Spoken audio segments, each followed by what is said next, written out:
Të përshëndesi, Misërish Bashë në transmitim të drejt për drejt, Mitropoliti Korçës tashmë është në krye të Kishës Ortodokse Autoqefale.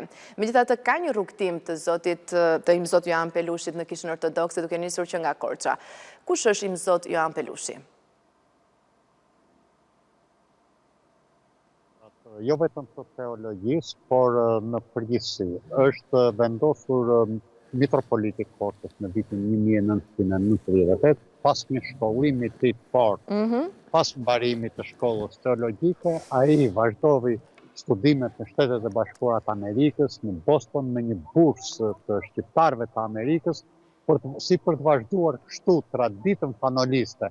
Por të themi që Mitropoliti gëzon një popularitet shumë të madh tek besimtarët korçar, pasi ai është cilësuar si një ndër vazhduesit e traditës që ka buruar nga ky qytet i ortodoksisë. Është një qytet me një traditë konsoliduar.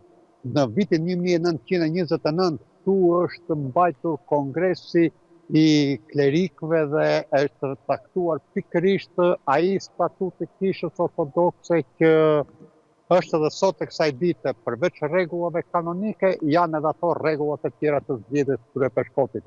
Dhe si për ta përforcuar pak të traditë, historia përsëritet edhe në këtë lloj forme.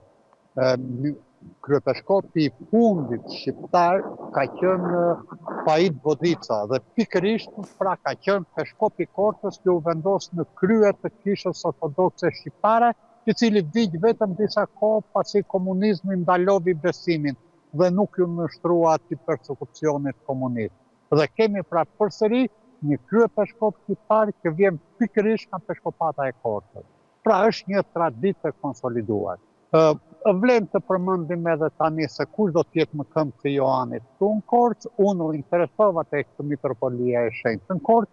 Do të jetë pikërisht kryepeshkopi i pronësuar tashëm Johani, i cili do të caktojë një mbikëqyrës për Mitropolinë e Korçës në një afat të caktuar prej 3 muajsh, dhe brenda 3 muajve do të jetë pa i rregull që u vlen për kryepeshkopin, edhe për të zgjedhur me vota nga Sinodi i Shenjtë Kleriko-Laik në Shqipëri, se cili do të jetë më këmbë të Johanit në Mitropolinë e Korçës.